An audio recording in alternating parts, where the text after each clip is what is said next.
justamente tenemos la Jornada Internacional de Actualización Perspectivas Contemporáneas en Psicología Forense. Como ya lo ha dicho el ingeniero, tratamos de propender a que nuestros colegiados, todos los psicólogos, tengan conocimiento también de las diferentes áreas de especialidades que se llevan a cabo y que, si bien es cierto, en esta oportunidad hemos tenido la anuencia de tener prácticamente a la especialidad de psicología forense dirigido por la psicóloga Dora Tuncar y con un grupo de profesionales psicólogos en presentar, si bien es cierto, esta actividad dirigida, como ya le dije, a la comunidad psicológica de manera gratuita y en una modalidad virtual, la cual va a tener una duración de 10 horas académicas y se llevará a cabo pues los días 1, 2 y 3 de septiembre. El objetivo que tiene esta jornada es de actualizar los conocimientos sobre fundamentos y técnicas, fortalecer las habilidades prácticas en la evaluación, formulación e intervención psicológica. Asimismo, el de promover el intercambio de experiencias y buenas prácticas en lo que es área de psicología. Bien, no me da más sino simplemente agradecer a todos ustedes. El Colegio de Psicólogos está al servicio de sus colegiados y en esta oportunidad tendremos pues como jornada perspectivas contemporáneas de psicología forense, ¿no es cierto? Y bueno, el saludo a todos ustedes, gracias, y que todo este tipo de capacitaciones se sigan dando a lo largo de todo el tiempo que tengamos como Consejo Directivo Regional. Muy buenas noches. Gracias, doctor. A continuación, damos paso a nuestro primer ponente internacional, a quien recibimos con un especial aprecio. Se trata del psicólogo Ricardo Paniagua Izquierdo, proveniente de España, quien abordará un tema de suma relevancia y actualidad: evaluación psicológica forense en delitos sexuales, desde el análisis del agresor a la protección de la víctima. Estamos seguros de que su exposición será de gran aporte para todos los asistentes. Nuestro primer ponente es psicólogo legal y forense con una sólida trayectoria académica y profesional en el ámbito de la psicología aplicada a la justicia. Actualmente se desempeña como docente del máster en Psicología Clínica Legal y Forense de la Universidad Complutense de Madrid, institución en la que también realizó sus estudios de doctorado en psicología y el máster en Psicología Clínica Legal y Forense. Su labor investigadora y de asesoría científica se centra en la psicopatología forense, abordando fenómenos complejos y de gran relevancia social como la violencia sexual, el tráfico de drogas, las adicciones, el fenómeno de chemsex y la infección por VIH y otras ITS, explorando la interrelación entre salud mental, conducta delictiva y factores sociales de vulnerabilidad. Adelante, doctor. Hola, buenas noches. Pues muchísimas gracias por la presentación y sobre todo por vuestra amabilidad, ¿no?, al venir aquí a escucharme. Lo primero, querría comprobar si la presentación se ve bien. ¿Me lo podéis confirmar? Doctor, sí, ya la vemos. Sí, vale, perfecto. Bueno, pues como han comentado, yo me dedico a la psicología forense principalmente, sin perjuicio también de la investigación y la docencia, que es al final lo que más me gusta, ¿vale? Entonces, quería agradecer, pues en primer lugar, a tanto a los asistentes y a las asistentes y a los ponentes por vuestra amable atención, al Colegio de Psicólogos del Perú, a Norea Ofelia también, con quien he estado organizando toda esta ponencia, y a la doctora Carmen Pérez, quien me puso en contacto desde España con ustedes para poder comunicarles esto. Bueno, pues entonces querría empezar con una pregunta un tanto directa, antes de incluso de presentar el índice, que es: ¿cuántas personas de las aquí presentes podrían llegar a cometer un homicidio? Y bueno, yo voy a estar aquí hablando casi 2 horas, entonces, cortadme, no hay ningún problema por ello, ¿vale? Me gustaría incluso que me hiciese preguntas o que me hiciese respuestas y demás. Entonces, ¿cuántas personas aquí de las 21 que he visto conectadas creen que podrían cometer un homicidio?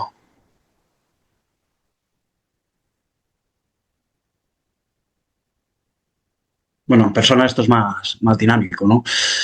Pues es difícil, ¿no? De decir, yo sería capaz de matar a alguien. Este cuadro, por ejemplo, a mí me gusta mucho porque se ve como Iván el Terrible le dio un garrotazo a su hijo sin querer y, o sea, sí, además fue sin querer y le mató, ¿no? Entonces, es un homicidio, a fin de cuentas, no es un asesinato. Sin embargo, aquí, Judith y Holofernes, ¿no?, de Caravaggio, sí que se puede ver que hay una premeditación. Entonces, aquí la pregunta sería, ¿cuántas personas de las aquí presentes, ¿no?, o cuántas personas de nuestro entorno incluso, serían capaces de cometer un asesinato? Habría que verse en una situación muy desfavorable para llegar a matar a una persona o llegar incluso a premeditar ese acto de quitarle la vida a alguien.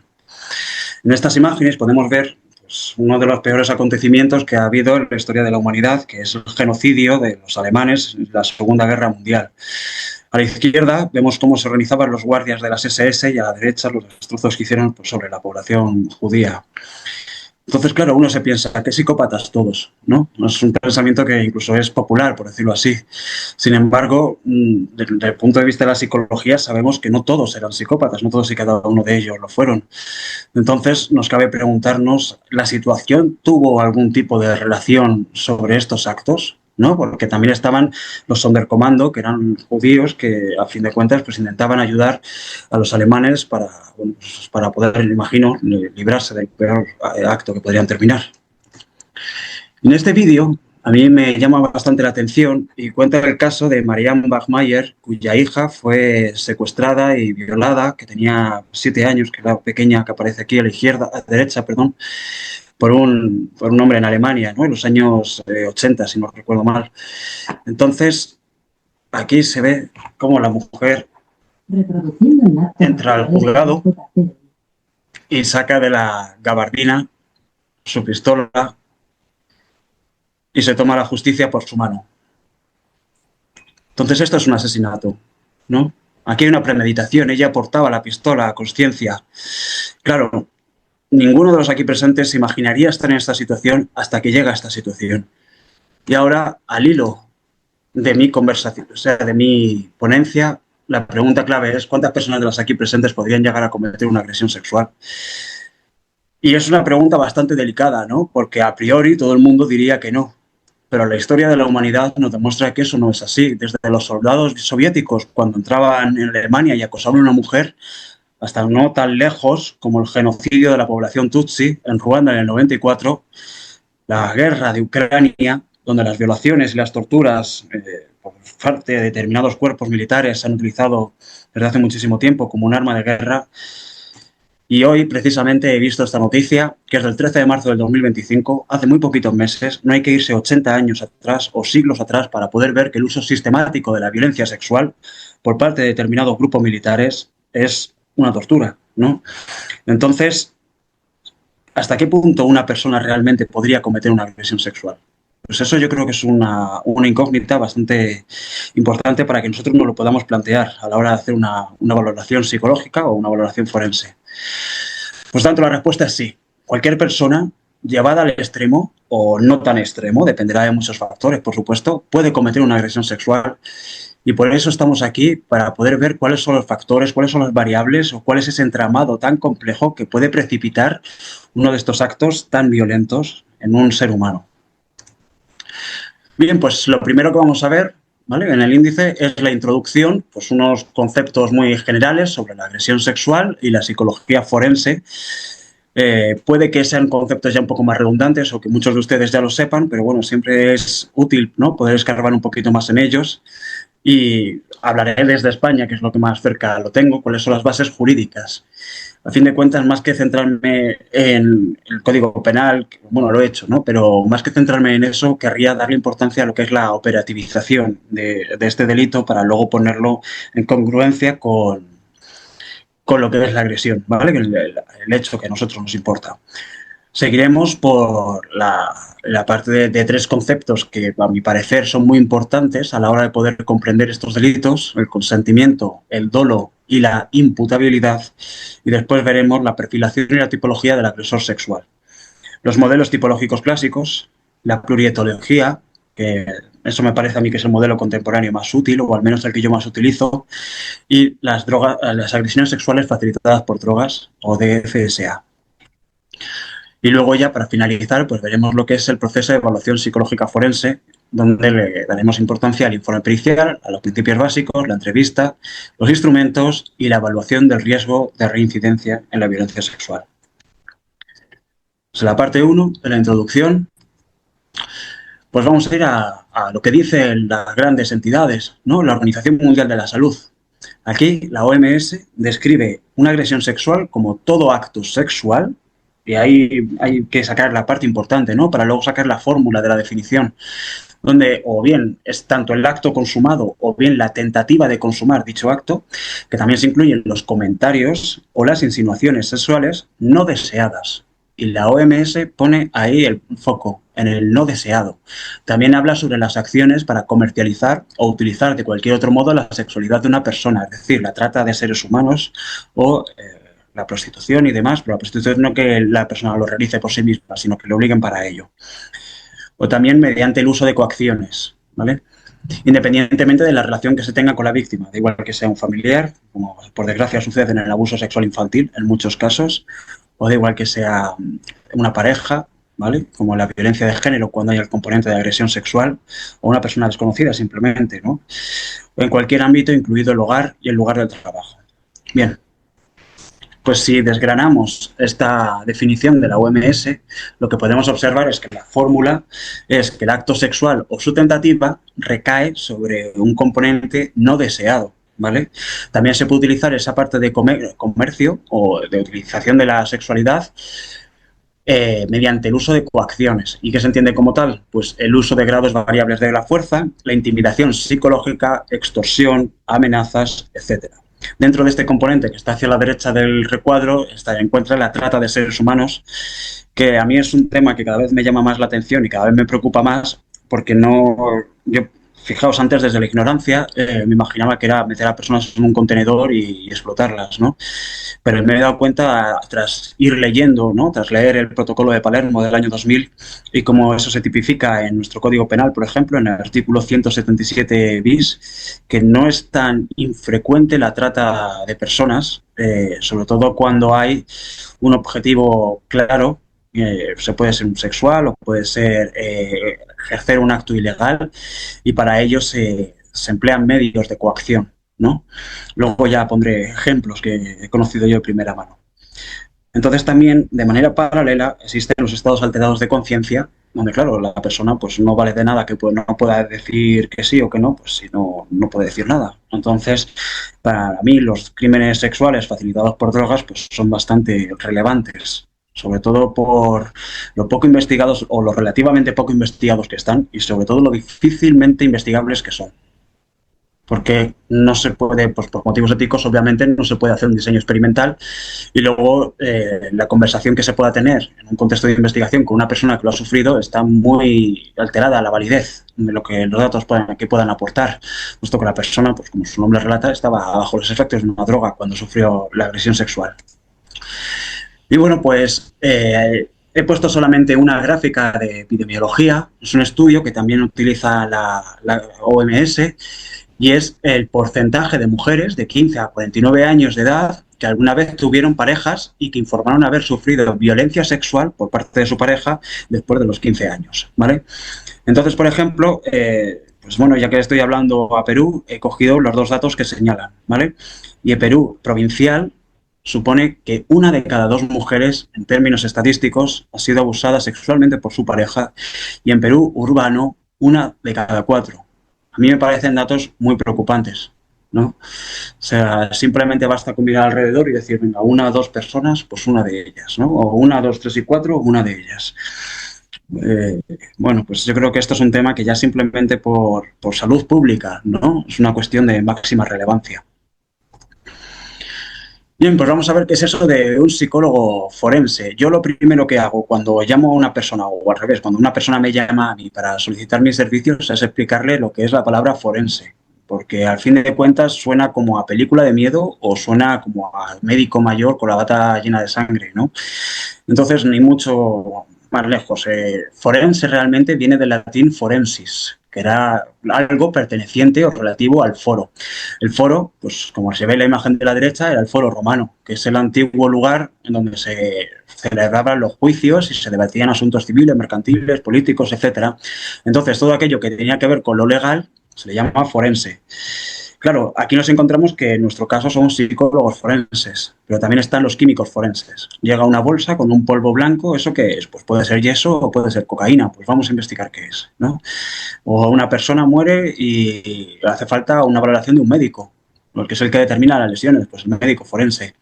O en caso de, por ejemplo, fiscales forenses por el tema de contabilidad, si ha habido delitos a nivel financiero, etcétera. Entonces, el apellido forense al final le pertenece a muchísimas disciplinas científicas e incluso artísticas y no podemos apropiarnos de ello, así como tampoco los médicos deben apropiarse de ello, ¿no? Entonces, ¿qué es realmente del diccionario panhispánico del español jurídico? Pues es un experto en una materia a quien se le encomienda la labor de analizar, desde un punto de vista técnico, artístico, científico o práctico, la totalidad o la parte de los hechos litigiosos, ¿vale? En síntesis, nosotros nos dedicamos a traducir lo que dice la ciencia a lo que dice el lenguaje jurídico. Por eso nuestro estudio, no sabría decir un porcentaje, pero más o menos inventándomelo, sería un 75% de estudio de la psicología y un 25% de estudio del derecho. Entonces, claro, no somos abogados, ni muchísimo menos. No sé si se podría decir si somos juristas, pero sí que tenemos que tener un conocimiento cuanto menos profundo de la parte del derecho. Entonces, ¿cuál es nuestra herramienta de trabajo principal? Pues el informe pericial, el informe forense, ¿vale? Es lo mismo. Entonces, lo que nos fundamenta a la hora de redactarlo es la objetividad y el rigor del método científico y no podemos alejarnos absolutamente nada del método científico. ¿Vale? Eso es lo que a nosotros nos da la capacidad y la potestad de hablar, sobre todo lo que sucede en psicología es que hablamos de constructos, ¿no? Cosas que no se ven. Podemos hablar de la impulsividad, de la depresión, de la adicción, de la agresión sexual. Bueno, eso al fin de cuentas es un hecho, ¿no? Pero lo que he comentado antes, ¿dónde está la impulsividad? No se puede ver, no es un virus, no es una bacteria que se vea al microscopio, es una cosa que hemos diseñado herramientas para poder medirlas o teorías para poder definirlas, pero no sabemos realmente cuál es el grado de certeza o si eso es cierto, ¿no? Por decirlo así. Entonces, el método científico es lo que nos asegura que nuestras verbalizaciones, nuestras conclusiones, nuestra metodología es replicable, es objetiva, es rigurosa y es pulcra con respecto a la verdad. Y minimiza el error, que es lo más importante también. Bien, pues vamos a ver cuáles son las bases legales y conceptuales de las agresiones sexuales. En el marco jurídico español tenemos pues básicamente dos leyes, ¿no? El Código Penal y la ley del solo sí es sí. Lo que más importa es el Código Penal, que es quien castiga. Entonces, dentro del libro 2, el título 8, se encuentran ya todos los delitos contra la libertad sexual. Agresiones sexuales a menores de 16 años, acoso sexual, exhibicionismo, provocación, delitos relativos a prostitución y a la explotación sexual y corrupción de menores, y luego ya una serie de disposiciones comunes. Bien, pues eso es nuestra parte penal para poder tipificar o para poder entender qué conductas son ilícitas y cuáles no, ¿vale? En el año 2023 salió una ley, la Ley Orgánica 22/2023 de protección integral y de garantía a las víctimas de delitos sexuales, también conocida como ley del solo sí es sí, que cambió bastante el Código Penal. Antes, por ejemplo, el Código Penal nuestro tenía la diferenciación de agresión sexual y abuso sexual en función de si había violencia o intimidación para poder llegar a cometer ese delito, y ahora mismo todo se ha incluido en agresión sexual. ¿Qué pasa? Que aquí se pone el consentimiento de la víctima como el eje central. Claro, esto es muy importante para nosotros porque aunque sean los jueces y los fiscales quienes determinen o quienes dictaminen o hablen acerca, y por supuesto los letrados, ¿no?, acerca del consentimiento, no deja de ser una parte conductual. Si es una parte de conducta, nosotros podemos hablar también sobre ello. Tenemos la potestad y tenemos el conocimiento y la capacidad de poder manifestarnos, a expresar. Si, por ejemplo, la metanfetamina altera el consentimiento, una persona que tiene un trastorno límite de la personalidad puede otorgar su consentimiento. Bueno, pues eso también nos pertenece a nosotros y eso es nuestra función, ¿no? Una persona que tiene un retraso mental grave, ¿sería capaz de entender la ilicitud de una agresión sexual a la hora de comprender que la persona se niega a dar el consentimiento, pues eso, cuando tenemos que evaluar a un agresor, ¿no? O, como he dicho en los ejemplos anteriores, a una víctima, pues nos pertenece. Eso es psicología, eso a fin de cuentas lo que son los pensamientos y el comportamiento, eso es de nuestro campo. Bien, esta ley además, bueno, pues también añade nuevas formas de acoso sexual que hasta ahora ya no estaban, ¿no? El acoso callejero o incluso formas inherentes al desarrollo de la tecnología como el ciberacoso, formas un poco más antiguas como la mutilación genital, pero que se empiezan a ver mucho con los flujos migratorios. Y luego también fomenta una serie de medidas integrales de protección, pues, por ejemplo, centros de 24 horas o otorgar o dar psicólogos o, ¿no? O un equipo especializado para las víctimas, etcétera, y aumenta sobre todo también la responsabilidad institucional y hace que las instituciones deban de inmiscuirse un poquito más en lo que es la perspectiva de género. Sin embargo, y esto es una crítica que tiene la ley junto a otra, es que según su artículo 3, el ámbito de aplicación solo es válida para mujeres, niños y niñas. Claro, aquí esto, sin yo entrar en temas políticos, creo que desde una perspectiva de la Declaración Universal de los Derechos Humanos del 46, excluir a los hombres a mí me parece un problema grave, ¿no? No sé qué pensarán ustedes.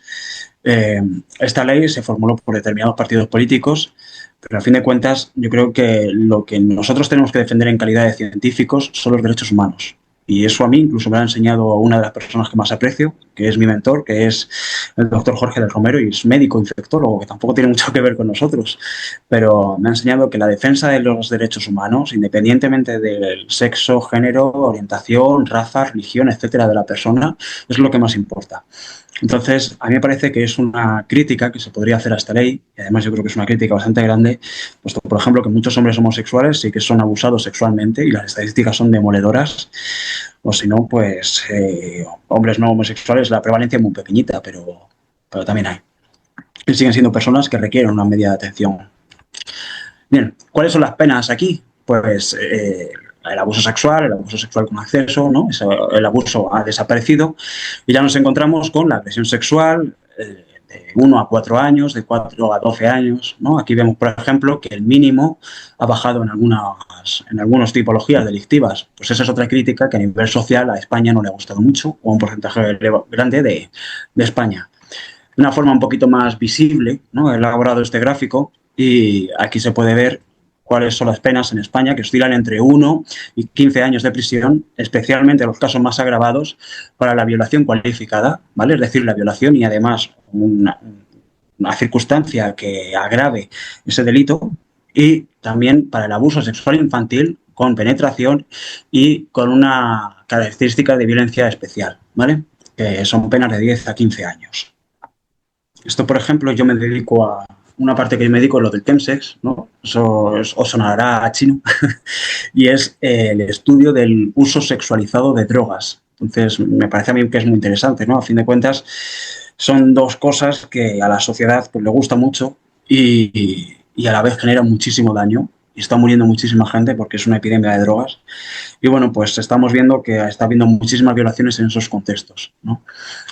Claro, yo creo que los agresores sexuales allí no son conscientes de que lo que están haciendo es una agresión, o habrá quien no quiera ser consciente, y bueno, al fin de cuentas es una conciencia, y habrá quien no es consciente. Bueno, pues aquí, por ejemplo, yo creo que aportar esta información me parecería que sería de gran valía para poder minimizar esos impactos que tienen sobre la salud.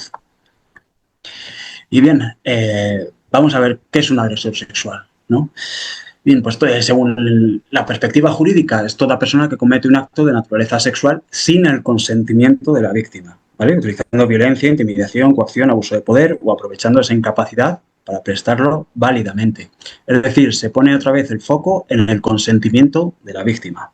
Según la definición clínica forense de la Asociación Americana de Psicología y de Echeburúa, se considera agresor sexual aquel individuo que lleva a cabo conductas sexuales forzadas, no consentidas o coercitivas contra otra persona, pudiendo responder a distintos perfiles psicopatológicos. O sea, aquí se mete un componente de psicopatología. Motivacionales, ¿con qué razón? ¿Para qué lo hace? Y contextuales, ¿en qué contexto? ¿Dónde? ¿Cuándo? ¿Cómo se dio esta circunstancia? Entonces, la perspectiva jurídica al final pues, es básica, ¿no? O sea, es la base de todo, porque es quien determina si esa persona luego se puede quedar en la calle, que no tiene que ir a un centro penitenciario o ha sucedido el hecho o no. ¿vale? Nosotros al final, en calidad de psicólogos forenses, nos podemos pronunciar, pero no somos quienes condenamos ni quienes emitimos el fallo o la sentencia. Entonces, es muy útil tener siempre en cuenta la perspectiva jurídica. Puede resultar un poco denso, ¿no? Incluso un poco aburrido a veces, pero me parece que es muy interesante, sobre todo para prestar un servicio bueno y, ante todo, ético. Y luego también la victimología, que nos permite entender muchas variables entre medias, ¿no? La definición que aporta la OMS en el año 2002 es que una agresión sexual es aquella persona que, de forma individual o colectiva, entonces aquí metemos un conjunto de personas, recurre a la fuerza física, amenazas, intimidación o manipulación para someter la libertad sexual de la víctima. Y aquí el foco se pone en libertad sexual. Antes se habla de consentimiento, ahora de libertad sexual, ¿no? Si volvemos a hacer como esta especie de fórmula, encontramos que es una persona individual, pues un agresor que agrede a otra persona, o en colectivo, como pueda suceder en trata de personas, o varios agresores sexuales que, empleando la fuerza física, violencia, amenazas, intimidación, coacción, manipulación, abuso de poder, etcétera, o sea, cualquier barbaridad que a una persona se le pueda ocurrir, para someter el consentimiento, de tal forma que este consentimiento esté o bien sometido, ¿vale? O bien no haya consentimiento directamente y le da a la persona igual lo que la víctima diga, o bien que no sea válido, como pueda suceder en el caso del uso de sustancias para tal fin. Por lo tanto, no hay libertad sexual. Ante una ausencia de consentimiento se entiende que no hay libertad sexual y eso genera ya un proceso de victimización. ¿Dónde? Pues en diferentes contextos. No se circunscribe a un contexto único. Puede ser en un callejón oscuro, puede ser en una casa, puede ser en el puesto de trabajo, en la escuela, a saber, ¿no? Bien, y ahora vamos a hablar de lo que es estos tres conceptos también básicos. ¿Qué es el consentimiento? Aquí en España el consentimiento se entiende como la manifestación, bueno, en España y en todo el mundo, ¿no? La manifestación libre mediante actos que, según las circunstancias, expresen claramente la voluntad de la persona. Ese aquí es el estándar legal vigente para los delitos contra la libertad sexual. Es decir, solamente se entenderá que hay consentimiento cuando se haya manifestado libremente mediante actos. O sea, hay una manifestación libre mediante actos. ¿Cómo es eso de una manifestación libre? ¿Una mirada es una manifestación libre? ¿Guiñar un ojo es una manifestación libre mediante un acto? ¿No? Entonces, es algo muy complejo que tiene que hacerse desde el punto de vista de la psicología, un análisis de secuencias para entender muy bien cómo fueron los procesos en los que la persona entendió que había consentimiento o no. Lo mismo, ¿no? Los agresores tienen la característica de tener muchísimos sesgos a la hora de entender la realidad. Entonces, la minimización, la negación, la justificación tiende a distorsionar un poco esa integración cognitiva de cómo entienden que funciona el mundo. Bien, pues entonces, claro, la víctima dice que no, pero el agresor puede interpretar que sí. Eso también es importante. En atención a las circunstancias del caso, el consentimiento se daría igualmente, pues, por ejemplo, una pareja que aunque lleve ya tiempo, el marido intenta agredir sexualmente de la mujer. Claro, eso a fin de cuentas lo que sugiere es que la mujer puede no tener ganas de tener relaciones sexuales por X cosa y el marido insiste hasta que se tienen. Eso también sería una agresión, ¿vale? Entonces las circunstancias, pues ahí están. Aunque sean pareja o aunque tengan una formalizada una relación, sigue habiendo esa agresión sexual. Entonces te tienen que expresar de manera clara. Claro, si la persona se ha tomado ya 3 o 4 copitas, pues tal vez tan claro no se exprese. Entonces, eso deja muchas dudas entre medias.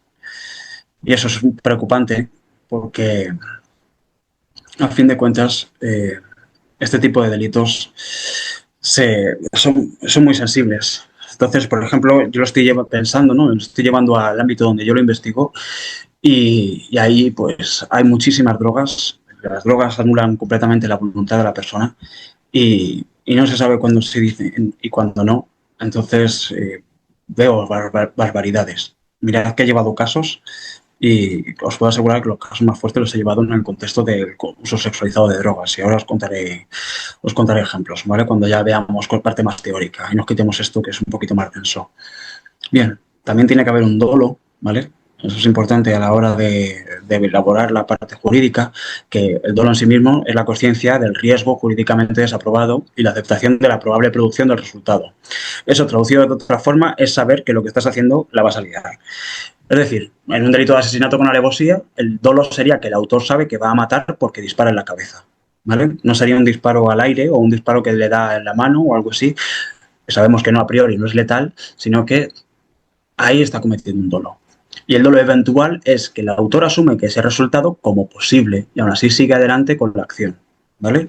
Por ejemplo, hace poco vi una sentencia donde el agresor mantenía relaciones sexuales sin preservativo pese a conocer su infección del VIH o del VIH y en carga detectable, o sea, que transmitía el virus, pese a representarse como un posible contagio, lo asume y prosigue manteniendo la relación. Bien, pues puede suceder o pueden suceder, pero el riesgo está ahí. Otra cosa sería, por ejemplo, que el autor, o sea, que el agresor desconociera los mecanismos de transmisión del virus, cosa que es infrecuente e improbable, y ya no sería un dolo o un dolo eventual, sino un riesgo, ¿vale? Perdón, una imprudencia, una imprudencia. Entonces, claro, aquí nos lleva a preguntarnos, ¿todo agresor sexual se comporta de forma dolosa? Pues casi siempre sí, por no decir que sí, ¿no? O sea, la agresión sexual es un delito doloso. El Código Penal no prevé esa modalidad de imprudencia para los delitos contra la libertad sexual. Si bien es cierto que puede haber un error sobre el consentimiento, ¿no? El error invencible o la creencia razonable de que había un consentimiento, pues se cae el dolo, ¿vale? Pero vamos, eso es infrecuente. Entonces, lo que nosotros tenemos que valorar es esa parte de cómo la persona puede tener alterada la capacidad cognitiva de comprender la ilegalidad de los hechos. Entonces, jurídicamente, el autor de una agresión sexual acepta y asume que sus actos son opuestos al consentimiento de la víctima y, aún así, continúa. Por lo tanto, esto ya nos lleva a algo muy cercano a nuestro trabajo desde la psicología forense, que es la imputabilidad. Es decir, la capacidad de comprender la ilicitud del hecho y actuar conforme a esa comprensión. Capacidades cognitivas y volitivas.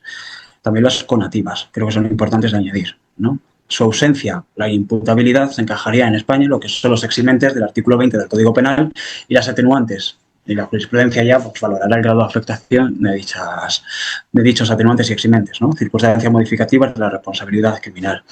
Entonces, por ejemplo, ¿no? Como decía antes, si el autor de una agresión sexual presenta un retraso mental grave diagnosticado y no comprende la ilicitud del hecho, hay una ausencia del consentimiento, ¿no? Pues estaríamos hablando pues, de una atenuante o un eximente de esa responsabilidad criminal, porque realmente la persona no entiende, no lo comprende.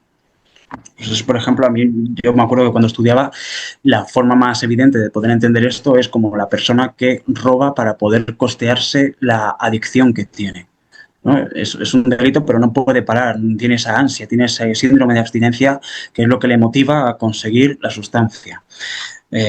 Bueno, pues esa parte volitiva está muy afectada. Y aquí en España tuvimos un caso, no sé si a ustedes les sonará, que es el caso Rubiales. Es el señor que, bueno, pues era un jefe, muy jefe, no sé hasta qué punto, porque yo fútbol no le hago mucho caso, era un jefe muy importante de algo del fútbol que le dio un beso a una de las jugadoras, ¿no? Claro, un beso al final es un acto sexual. La jugadora ni se lo esperaba. Entonces, se puede hablar de un acto sexual no consentido. ¿Qué pasa? Que a la hora de introducir los cambios legales, pues podemos hablar, y se habló desde la Audiencia Nacional, de que hubo un delito de agresión sexual por un beso no consentido con el subtipo atenuado, ¿vale? Subtipo atenuado porque, a fin de cuentas, tras la modificación de la ley de solo sí es sí, la agresión sexual incluye todo, ¿vale?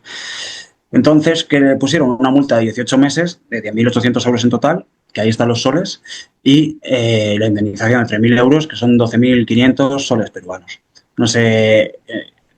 No se vio ánimo libidinoso para tipificar la agresión sexual, así que por eso le pusieron una pena inferior. Bien, pues vamos a la parte más interesante, yo creo, ¿no? Que es la parte más de los psicólogos, que es la perfilación y la tipología del agresor sexual. Bien, pues vamos a los modelos clásicos, que yo creo que siempre es importante empezar un poquito por la parte más antigua, porque al final es la base, es lo que nos ha permitido construir lo que somos hoy en día. Bien, pues aquí tenemos el modelo de Groth del 79, que distingue la motivación delictiva, y hay principalmente tres tipos: los que abusan o agreden por poder, por hostilidad y por sadismo, ¿no? Aquel agresor que actúa en búsqueda de poder busca afirmar el control y el dominio, más que infligir en sí mismo un daño. Entonces utiliza la fuerza mínima necesaria.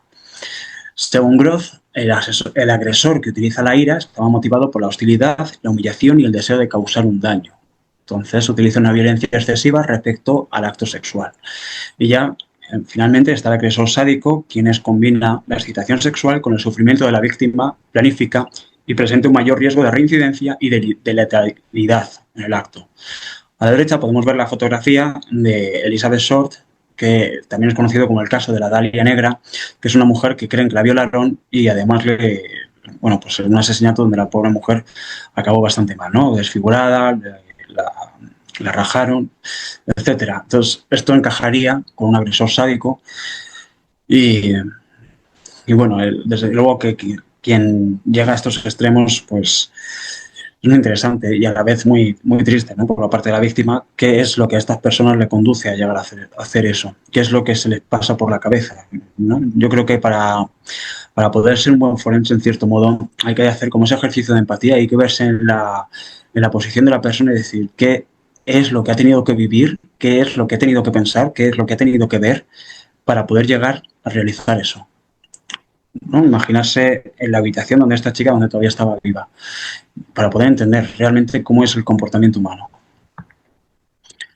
Más adelante, en vez de ser un modelo donde tan solo había 3 factores, pues ya se empieza a meter un modelo multidimensional, donde se integra motivación, impulsividad y factores de la personalidad. Es decir, hay agresores pues, que se motivan por la hostilidad, por la gratificación sexual, o hay algunos que simplemente son oportunistas. Aprovechan una situación donde hay una víctima se encuentra en situación de riesgo o tiene una característica de especial vulnerabilidad y aprovecha de ello, ¿vale? Pero vamos, lo interesante aquí es el salto de cómo encaja un agresor sexual de una categoría A, B o C a cómo modula o varía en 3 dimensiones. El modelo de Marshall y Barbary vemos que ya las dimensiones se multiplican. Entonces encontramos un componente biológico, donde se centra tanto en los mecanismos neurales, que la doctora Carmen hablará, no sé si mañana o pasado mañana, sobre la evaluación neuropsicológica forense de agresores y víctimas, me parece recordar. Entonces, creo que es un tema muy interesante meter el componente biológico, ¿no? A fin de cuentas, pues somos neuronas, ¿no? Entonces creo que esto es muy, muy útil. Bien, pues ya desde los años 90 se introdujo el pensamiento de que, bueno, pues los mecanismos neurales e incluso hormonales, con especial atención a la testosterona, pueden estar implicados en la conducta agresiva. Luego, por supuesto, la débil conducta inhibitoria, al hilo de los mecanismos neurales, ¿no? Pobres modelos educativos paternos, disciplina severa inconsistente, padres agresivos y alcohólicos, etc. Actitudes socioculturales, cómo es la cultura en la que nos movemos, eso también es importante. La pornografía, aunque sí es cierto que tiene un bajo efecto, pero también es verdad que suele estar ligada, ¿no? El uso de ella diario o el tirar de la pornografía en momentos de mayor estrés o circunstancias de malestar emocional puede hacer más proclive en determinadas personas, pero bueno, tampoco eso es un signo patognomónico per se. Y las circunstancias próximas, cuáles son los estímulos discriminativos, qué es lo que dispara, qué es lo que provoca una agresión sexual, distorsiones cognitivas y la oportunidad, ¿vale? El balance costo-oportuno es bastante importante a la hora de entender esos hechos. Entonces ya finalmente, y creo que es el modelo más útil, es evaluar todos los factores de riesgo que puedan explicar una agresión sexual.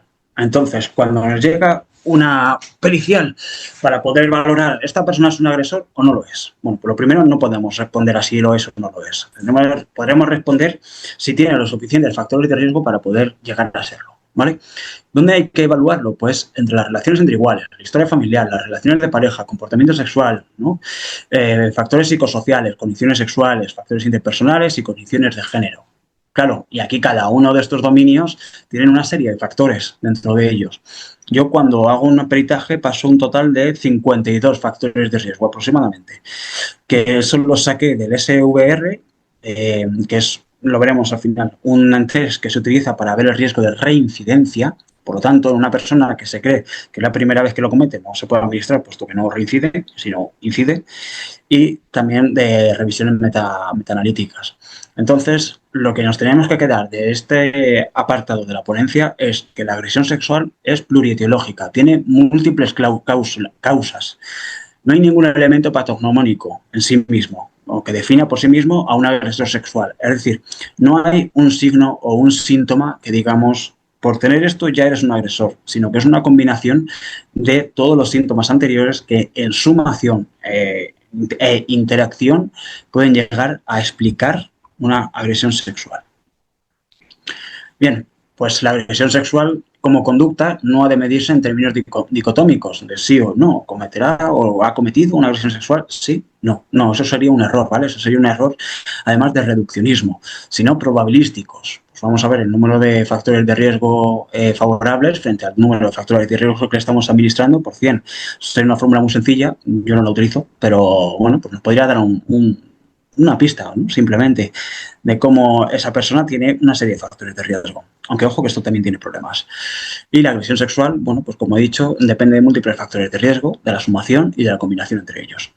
El carácter es complejo y implica, bueno, pues que hay mucha heterogeneidad entre los agresores. Pues tenemos agresores sexuales de niños, de adultos, de personas con discapacidad, agresores sexuales que emplean la sumisión química, agresores sexuales de personas mayores. Pues, hay un montón.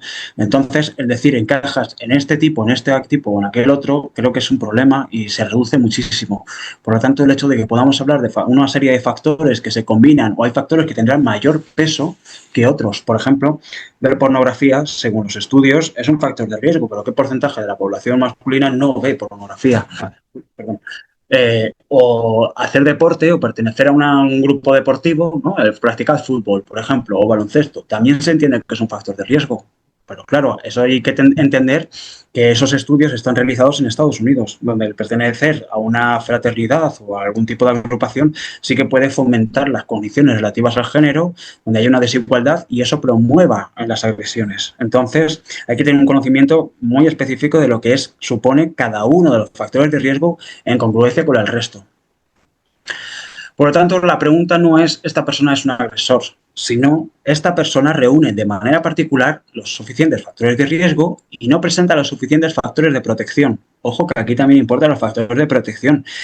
Tenemos una manía, y yo me incluyo el primero, de hablar mucho de los factores de riesgo y siempre se olvidan los factores de protección, ¿no? En un determinado contexto, porque no es lo mismo los factores de riesgo en un after, ¿no? O en una discoteca que en una casa donde hay una familia con hijos, ¿no? O donde tiene que convivir, pues por ejemplo, por pobreza, varias generaciones, abuelo, tíos y niños, para un caso de abuso sexual infantil.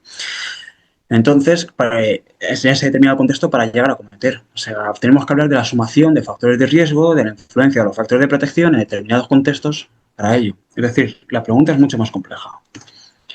Entonces, aquí me gustaría hablar, ¿no?, hacer un pequeño inciso sobre el caso de Sandra Palo. Sandra Palo, pues era una chica que en el año 2003 sucedieron los acontecimientos. Ella tuvo un accidente de coche, entonces a causa del traumatismo craneoencefálico perdió un cierto grado de inteligencia y, bueno, pues fue diagnosticada por un retraso mental leve. La persona que vemos aquí, junto a otros tres hombres más, la secuestraron de una estación de autobuses, la violaron, pasaron el coche por encima de ella unas 15 veces y se fueron a una gasolinera cercana, compraron 1 euro de gasolina y le prendieron fuego y ella murió por las quemaduras que realizó Francisco Javier Astorga. Se le condenó a 68 años, pero por el Código Penal cumplirá un máximo de 30 y él ha llegado a solicitar en varias veces el tercer grado, lo que es la libertad vigilada. Pero la pregunta es, ¿esta persona puede tener libertad vigilada? ¿Esta persona puede salir a la calle a raíz de este delito? Hayan pasado, pues bueno, 1 o 30 años, ¿no? Entonces, claro, aquí nosotros tenemos que dar respuesta a esto. En este contexto sí que se puede evaluar la reincidencia con el test que he comentado antes. Entonces, ¿cómo se tendría que hacer? Pues en el apartado, dentro de todo lo que es la evaluación forense, en el apartado concretamente, evaluar los 52 factores de riesgo, a ver cómo se encuentra ahora mismo. Ya lo hablaré más adelante, pero hay que utilizar una metodología multimétodo, multifuente, multisistema, ¿no?, que permita una triangulación y de esa forma podamos conocer realmente no tan solo la información que se emita por la persona, que por supuesto será muy valiosa, pudiendo también estar simulada o disimulada, sino por otras fuentes cercanas a la persona. Aquí Esto es una tabla de un informe pericial que yo hice, que bueno, pues el informe podía tener sus limitaciones. Yo se lo comenté a la cliente, que era la madre de un chiquillo de 18 años, que le acusaban de haber agredido sexualmente a su novia. Todo allá cada vez apunta más a que no, y el caso ahora se encuentra a instancias de la audiencia provincial a la espera de juicio, del segundo juicio, porque en primera instancia salió que no y bueno, ahora mismo lo recurrieron, ¿vale? Y estamos pendientes de la apelación. Entonces, ¿qué niveles hay? Pues hay un nivel relacional con el dominio del entorno familiar, de las características familiares, ¿no? Si la persona ha sufrido abuso sexual infantil, pues... Uy, el ratón se ha apagado. No. ¿Ha sufrido abuso físico infantil? No. ¿Abuso emocional infantil? No. ¿Negligencia? No. Bueno, pues aquí vamos sumando y vamos viendo más o menos cómo es el perfil de la persona. Hipermasculinidad, un grupo compuesto solo por varones, si es miembro de una fraternidad o participa en deportes, pues sí, eso sí que es verdad, pero no es significativo para este caso. ¿Cómo son las relaciones íntimas de pareja? Pues para su caso, por ejemplo, yo hablé con su expareja. Es una chica con la que no tenía mucho contacto, de hecho yo creo que hasta acabaron mal, si no recuerdo mal, y la chica pues muy amablemente pues vino a hablar conmigo y gracias a esa persona pues pude rellenar una serie de factores. Hablé también y me cité con el grupo suyo de amigos del chico este. Y uno puede pensar, sí, ya, pero es que le van a ayudar, ¿vale? Pues yo no quería ver qué decían de él, yo quería ver cómo actuaban entre ellos, para ver cómo es el grupo de amistades. Entonces puede que sea más importante incluso ir a tomarse una Coca-Cola con ellos a un bar que encerrarse en un despacho, que al final la validez ecológica también hace mucho. Bien, a nivel individual, pues podemos ver las múltiples parejas sexuales, el sexo impersonal, etcétera, y factores psicosociales. Pues al final tener, por ejemplo, sífilis o VIH, eso no te dice que la persona sea un agresor sexual, ni tampoco te dice que una persona tenga características de hipersexualidad, si se le pudiese decir así, sino simplemente, bueno, pues ha contraído una infección de transmisión sexual. Ya está, ¿vale? Otro, por ejemplo, ¿es agresivo? Imaginemos que sí, ¿vale? Pues sí, es agresivo. Es una persona que no controla bien la inhibición de las respuestas iracundas. Bueno, pero ¿por ello va a cometer una agresión sexual? Pues no tiene por qué, ¿vale? La idea es entender esto como un todo, como una suma de las partes. Luego también se tienen que evaluar las condiciones relativas al sexo, los factores interpersonales, habilidades sociales, déficits en la empatía, aislamiento. Claro, esta persona tenía depresión, entonces el aislamiento sí lo tenía, pero no era significativo, etcétera. En el caso este, 57 factores de riesgo. Y bien, ¿cuáles son las agresiones sexuales facilitadas por drogas? Bien, pues aquí hay una cosa bastante interesante y es que cuando una persona es sometida a uno o varios actos sexuales, está incapacitado o inconsciente debido al alcohol o a una o varias drogas y como resultado, aquí está la parte importante, es incapaz de resistirse o de consentir dichos actos. Es lo que dice las Naciones Unidas contra la droga y el crimen. ¿Qué nos dice la DEA? Pues que es cuando se utiliza el uso de alcohol u otras drogas para comprometer la capacidad individual de consentir la actividad sexual. Estas sustancias facilitan al agresor la comisión de agresiones sexuales debido a que inhiben la capacidad de la persona de resistirse.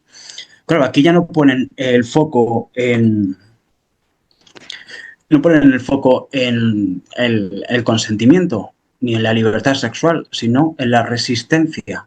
Eso es bastante interesante, porque nosotros tenemos el habitual pensamiento de pensar que tan solo se puede agredir a una persona sexualmente mediante el uso de drogas depresoras, pues alcohol, ketamina, GHB, que es ácido gamma-hidroxibutírico, o benzodiazepinas o barbitúricos, ¿no?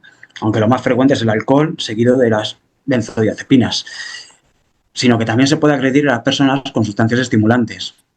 Y eso me parece que también es importante a la hora de tener en cuenta, porque si valoramos que el agresor presenta, pues, por ejemplo, un consumo de cocaína o de alcohol, que al final eso también libera cocaetileno en sangre y puede fomentar o favorecer respuestas agresivas, y invita o da cocaína a la víctima, que en realidad puede darle metanfetamina, bueno, da igual, o que le dé cocaína a una persona que nunca ha tomado, pues podemos ver que la incapacidad de resistirse con una droga estimulante, porque genera desinhibición, pues también está ahí, ¿no? Es decir, la sumisión química se asocia siempre o casi siempre con estados crepusculares de la consciencia o con estados casi comatosos, pero no. Hubo un caso, por ejemplo, de un chico que en un contexto de uso sexualizado de drogas le inyectaron, no me acuerdo, creo que eran 0,5 centímetros cúbicos de mefedrona, que es un estimulante anfetamínico. Claro, después de eso, pues la persona era capaz de hacer cualquier cosa, ¿no? A nivel sexual. Y esta persona me lo decía, es que yo no quería hacer nada con aquel, yo no quería ni tocarle, pero después de la inyección me vine muy arriba y no sé qué me pusieron. Claro, eso no deja de ser una agresión sexual, ¿no? Entonces, bueno. Bien, y vamos a ver cómo es el proceso de evaluación psicológica forense. Antes de empezar esta parte, quería también comentar otro modus operandi, que es uno que he visto muy recientemente y a la vez me preocupa muchísimo, y también se da sobre todo en contextos de trabajo sexual, donde la persona pues, tiene una situación de especial vulnerabilidad, y es la inducción de una psicosis para agredir sexualmente a una persona. Esto, la verdad es que yo cuando me lo dijeron no sabía si era casualidad o qué, ¿no? Pero cada vez que pienso más en ello es impresionante. Entonces, lo que pasó fue que un chico que es trabajador sexual mantuvo una relación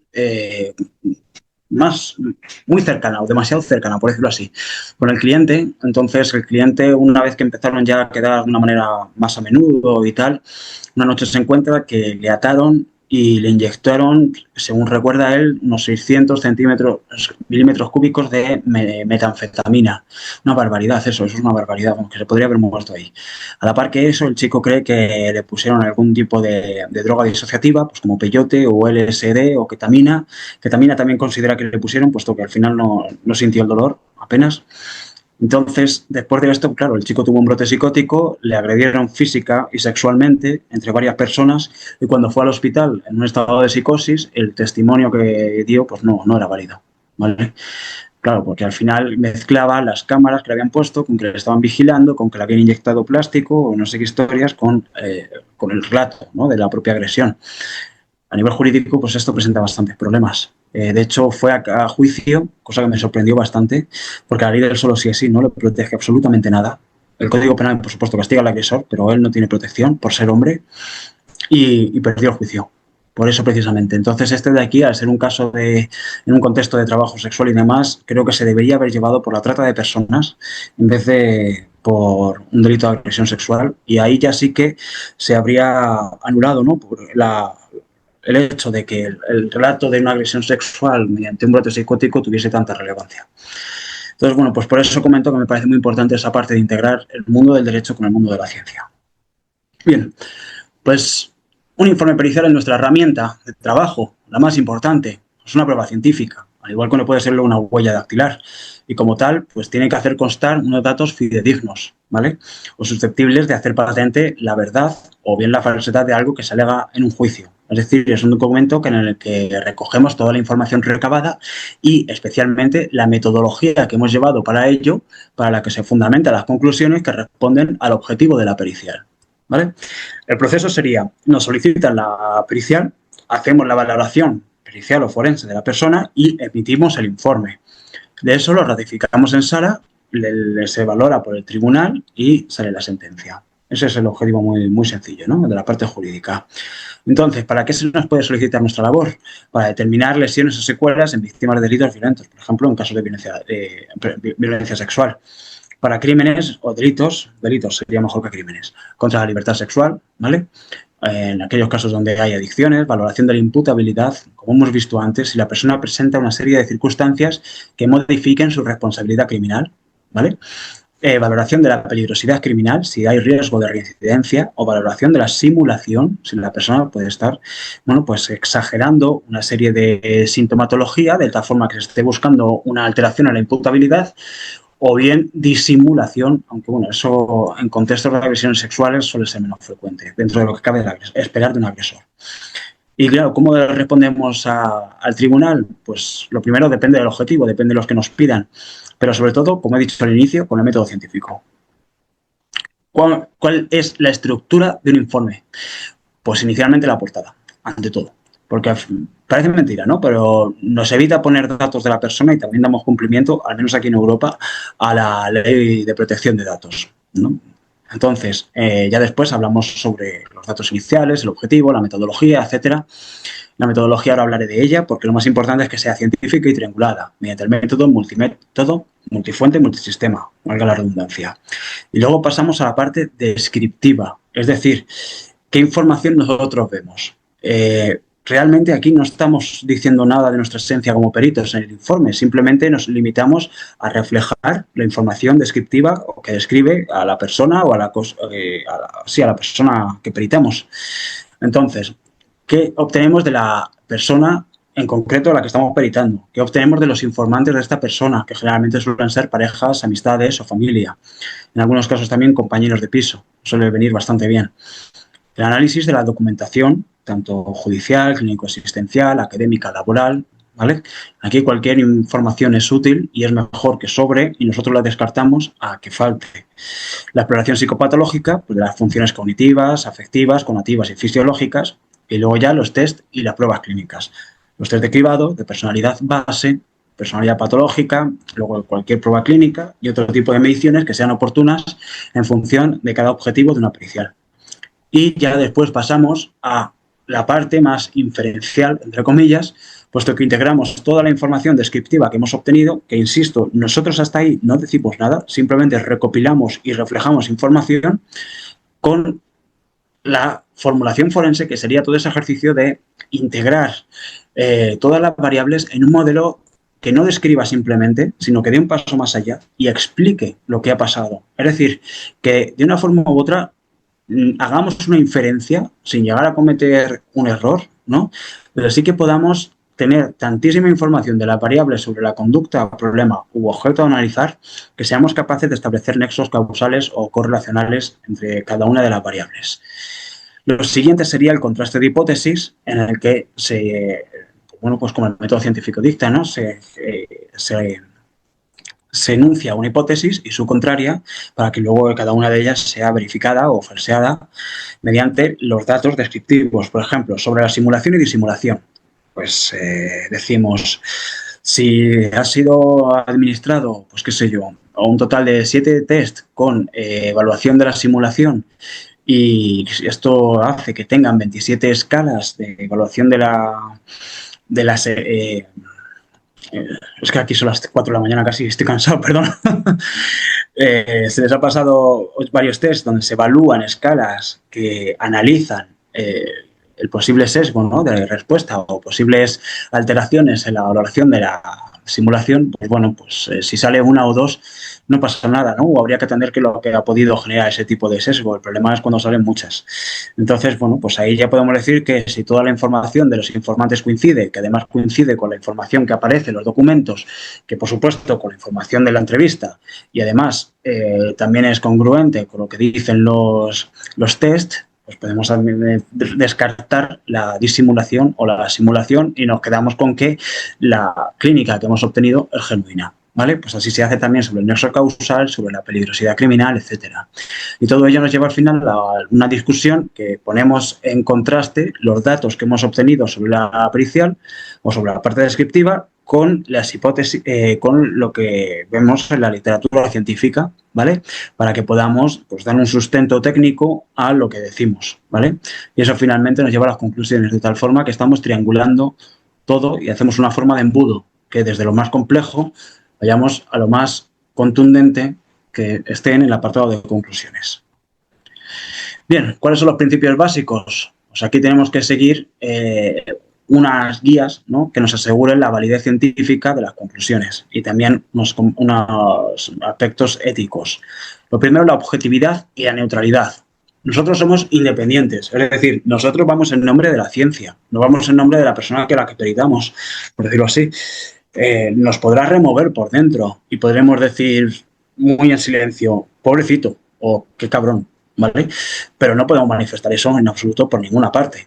Eso ahí nos lo tenemos que trabajar y tenemos que seguir adelante y ser muy independientes y muy objetivos. Entonces, nuestra función es informar al tribunal y hay que evitar cualquier sesgo, ya sea emocional, ideológico o de confirmación, ¿vale? Nuestra objetividad tiene que cumplir lo que dice el método científico, por lo tanto, hay que hablar de datos verificables y de múltiples fuentes. No en impresiones subjetivas, eso sería un error gravísimo. Tenemos que seguir una metodología multimétodo, multifuente y multisistema. Hay veces que se pone lo de multisistema y hay veces que no, depende del manual que se consulte.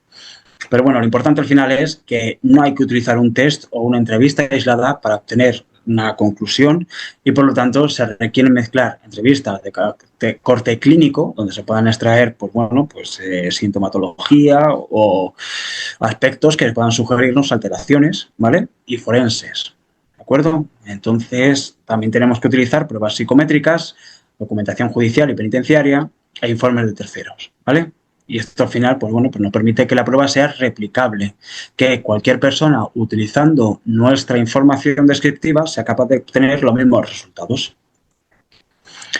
Y que el informe tiene una finalidad judicial, no es clínico. Nosotros no pretendemos buscar un tratamiento ni emitir un diagnóstico clínico solamente, sino tenemos que responder al objeto de la pericia, por lo que se nos ha sido solicitada. ¿Qué perfil psicológico presenta el acusado? ¿Existen rasgos de peligrosidad o de riesgo de reincidencia? ¿Cómo se interpreta su comportamiento en relación con el delito? ¿Vale? Aquello que nos pregunta el tribunal es a lo que tenemos que responder. Y el lenguaje tiene que ser claro y entendible para jueces y para abogados, ¿vale? Los tecnicismos tienen que ser los justos y necesarios, de tal forma que no nos pasemos porque si no es inentendible y tampoco nos quedemos cortos porque tenemos que demostrar, bueno, por la seriedad y la objetividad que tiene el rigor de nuestra ciencia. Y al hilo de lo anterior, pues tenemos que seguir unos métodos que tengan su fundamentación en la evidencia científica y no en juicios de valor, ¿vale? Por lo tanto, tenemos que utilizar instrumentos que estén validados y actualizados. Y la validez se refiere tanto a población, bueno, a la validez estadística, ¿no?, como a la validez en población forense.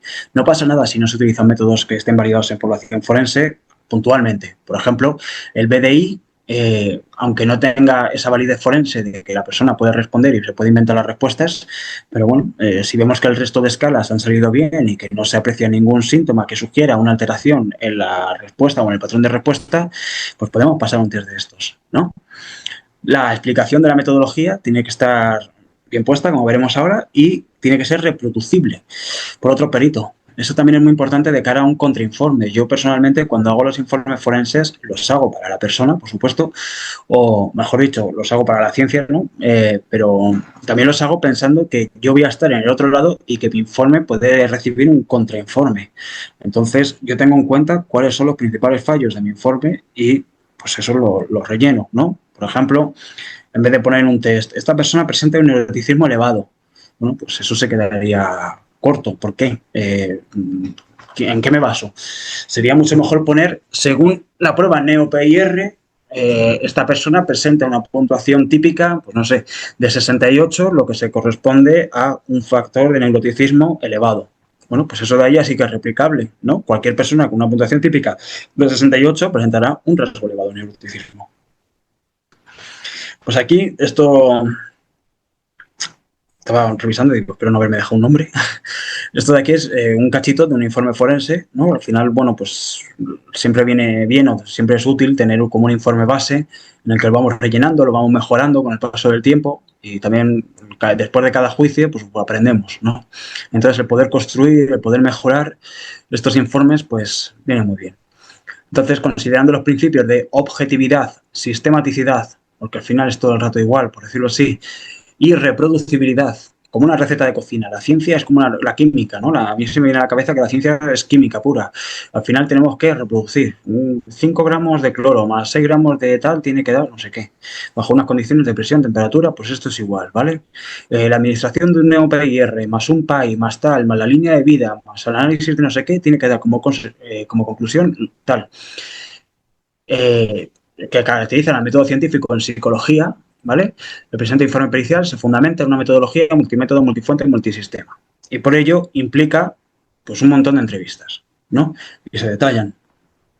Implica la parte multimétodo porque además de las entrevistas se utilizan también las pruebas o los test, pues la simulación de síntomas. Yo lo que más utilizo es el SIMS, ¿vale? Eso es en caso, por ejemplo, de víctimas. El TOM, que también simula a partir de casos de memoria, viene bastante bien. Para la personalidad normal, ¿vale? Para evaluar los rasgos normales de la personalidad, podemos utilizar el NEO-PIR, que es un test bastante bueno que explora los 5 factores de la personalidad base. la amabilidad, responsabilidad, extraversión, neuroticismo y apertura a las experiencias. O también la PID-5 es del inventario de la personalidad para el DSM-5, que se basa en el modelo alternativo, ¿vale? Eso ya exploramos rasgos de la personalidad patológicos, ¿vale? También podemos utilizar, por ejemplo, el inventario multifásico de la personalidad o el PAI. Bueno, el PAI es más prueba psicopatológica, como vemos abajo.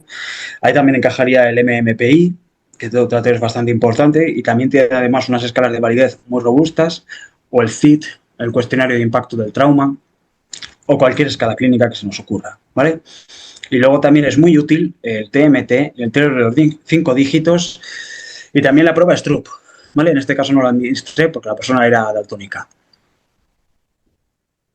Entonces, finalmente, para garantizar la convergencia de la información, ¿no?, en la parte multisistema en el que se analizan los informes médicos, clínicos y asistenciales de la persona.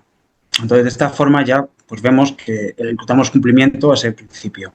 Este principio es muy importante porque si no el informe puede presentar carencias metodológicas graves que invaliden las conclusiones. La entrevista forense al final es el instrumento central, ¿vale? Con el paso del tiempo uno se da cuenta de que sí, los test dan información muy buena, los documentos de hace no sé cuántos años también son muy útiles, pero lo que realmente vertebra y lo que realmente nos permite entender qué ha pasado es la entrevista forense. Sin eso no podemos hacer nada, ¿vale? Entonces ahí, claro, nosotros tenemos que explorar y describir, nada más. No podemos cambiar o pretender modificar algún aspecto de la conducta de la persona y por lo tanto tiene que ser semiestructurada. Pues tenemos una serie de dominios y le hacemos preguntas e intentamos que sean abiertas, aunque en ocasiones si queremos cerrar un poquito más o indagar que sean cerradas, ¿no? Tenemos que ser absolutamente neutrales, que eso no quita que no podamos ser empáticos, ¿vale? No tenemos que confrontar, ni somos abogados, ni mucho menos jueces. Entonces, no juzgamos, eso es súper importante. Aunque yo creo que en cualquier ciencia biomédica y sanitaria, el no juzgar es algo que, bueno, pues que se basa en todo.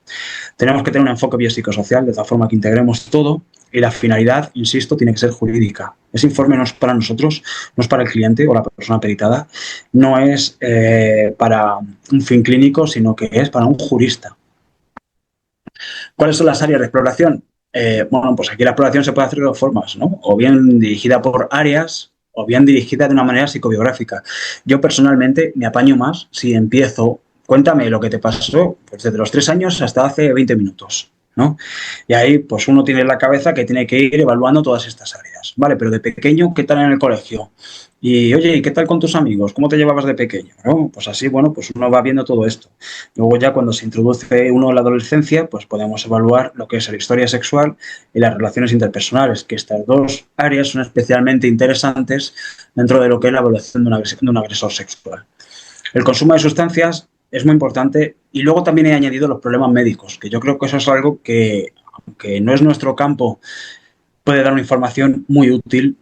Pues bueno, pues puede que tenga un problema médico que sea irrelevante, pero también la persona cómo lo afronta o cómo lo entiende o cómo lo cuida, ¿no?, puede decir mucho. Si la persona tiene un problema médico pero ignora la medicación o ignora el tratamiento que se le ha sido puesto, pues nos puede decir que a fin de cuentas pues no se cuida a sí mismo. Entonces puede tener un patrón en el que se desprecia a sí mismo e incluso a los demás, lo que ya puede sugerir incluso rasgos antisociales, ¿no? Así tirando una inferencia bastante elevada, pero ya nos permite explorar ese tipo de área.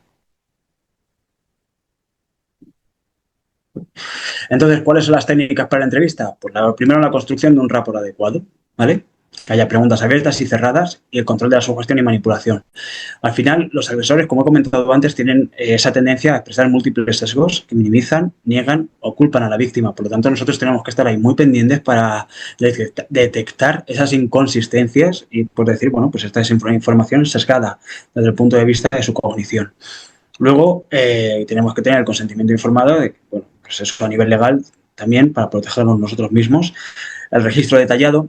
Aquí hay veces que es útil realizar una grabación de la conversación y otras veces, bueno, pues que es un poco más fastidio o es un poco más tedioso a nivel de costo temporal el tener que estar transcribiendo. Yo eso personalmente lo hago en los momentos donde veo que la conversación es un poco más intensa, ¿no? Y previamente al principio le he pedido consentimiento a la persona o si no tengo el móvil ahí cerca y lo saco, ¿vale? Pero eso sí que puede dar bastante importancia. Entonces, también hay que tener en cuenta la parte cultural, ya que, bueno, pues incluso con la parte de Sudamérica, ¿no? Que aunque hablamos el mismo idioma, pero luego tenemos muchas diferencias, incluso la forma de expresarnos. Entonces, esa parte también tiene que ser evaluada y tiene que ser tenida en cuenta. Y, por supuesto, la simulación y la disimulación, que ahí son los test los que más nos permiten poder detectarla.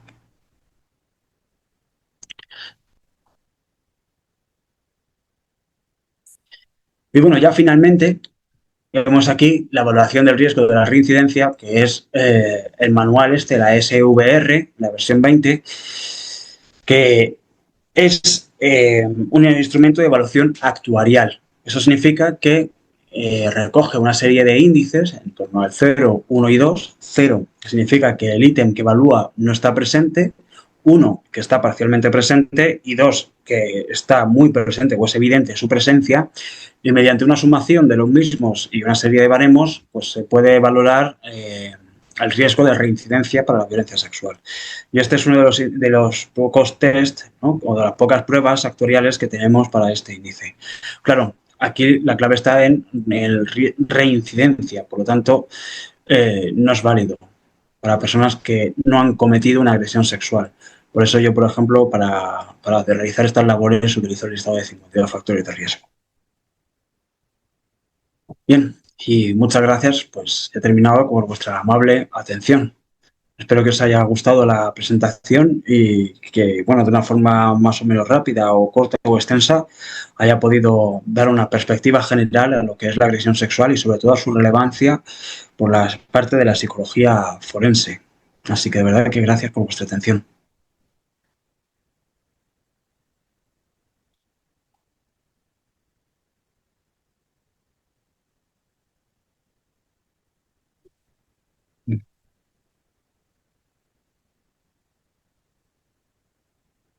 Gracias.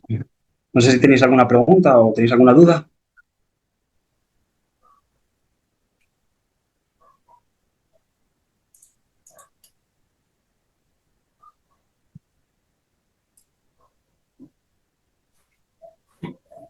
Bien, al parecer no tenemos preguntas.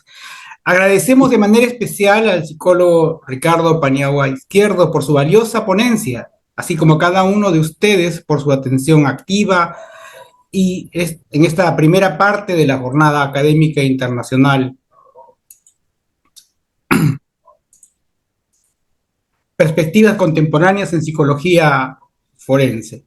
Les extendemos la cordial invitación a acompañarnos el día de mañana a la segunda parte de esta jornada que se realiza a las 7 de la noche a través de esta misma plataforma. Les invitamos también a participar de nuestro próximo Seminario Internacional de Psicología Forense, Jurídica y Penitenciaria que se realizará los días 3 y 4 de octubre. Doctor Paniagua, muchísimas gracias por su presentación. Bueno, muchas gracias a todos ustedes por, bueno, aguantarme, ¿no?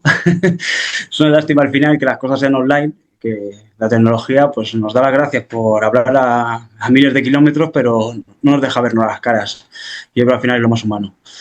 Y bueno, ya casi como reflexión final, me parece que es un tema muy importante, la de los agresores. Aquí, por ejemplo, bueno, esto es una reflexión, ¿vale? Al final, y es una reflexión subjetiva, esto no es científico. Entonces yo intenté hacer una asociación, pues, por lo que he comentado antes, ¿vale? Porque estamos viendo que hay una epidemia de drogas bastante severa y yo quería que se hiciese terapia de los agresores. Sin embargo, otras personas se negaban a ello porque decían que eso manchaba, ¿no?, la visibilidad de la asociación o lo que se podría llegar a pensar de ello, ¿no?, una parte política, por decirlo así. Entonces, claro, a mí eso me dejó muy preocupado porque si no se tratan a los agresores, esto es igual que la infectología. Nosotros, para estudiar cómo se comportan los virus y las bacterias, tenemos el R0, que es el índice básico de reproductividad. Es decir, a cuántas personas puede infectar una persona infectada. ¿no? En el ébola, por ejemplo, es a 2 personas. Una persona infectada por ébola infecta a otras 2 personas. Pues aquí sería interesante preguntarse a cuántas personas puede agredir un agresor sexual, ¿no? Sería muy útil tener una respuesta a esa pregunta.